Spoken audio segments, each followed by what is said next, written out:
Hey guys, welcome back to the second episode of Desktop Setups, a series where I showcase various customized desktops with various desktop environments and window managers. The showcase for this video is an XFCE Rice, which is titled Pink Artist by Droidical. And you can check out his video in the link in the description, and you can find out how to copy this setup there. The links to everything you'll need are in the description of this video, however. Also, if you want to showcase your own Rice or setup, write down in the comments for a chance to be featured in the next episode. Also, make sure to add a screenshot and also what types of themes you're using, config files, anything like that. So, let's get right into the setup. The desktop environment of choice is XFCE, and the desktop is covered in a nice vibrant wallpaper.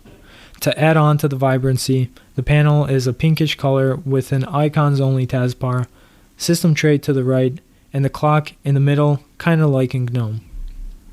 Now my favorite theme about this is the cursor theme.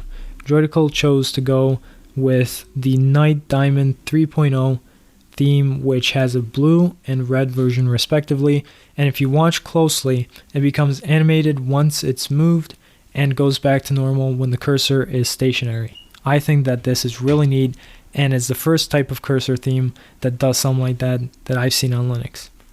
For the GTK themes, a seemingly similar theme to Numix has been chosen, and that theme is called Vimix.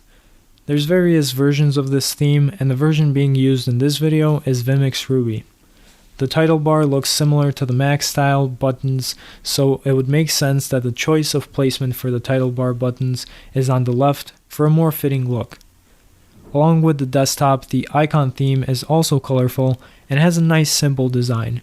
This icon theme is called Orancello, and I must say it's one of the more original looking icon themes that I've recently seen. Unlike the previous setup in episode 1, this time the fonts have been changed. The main font that is seen throughout the system is called Braciola M5, and the terminal uses its own font too, and that is Andromeda Regular at 15 pixels. My thoughts on these fonts are as follows. The fonts look very unique in comparison to what I'm accustomed to seeing and have a boxy type look, and they're appealing at first, but are a bit difficult to read after a while. Overall, this setup's quite an interesting approach to XFCE and is one that helps make it look more modern. The panel is small and condensed to handle the tasks which are open, and the desktop itself is utilized like a traditional desktop where the main icons of the programs can be accessed and launched from there.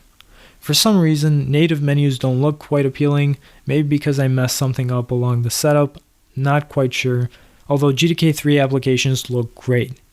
And of course, let's not forget, XFCE is as stable as a rock, so this sums up for a nice experience.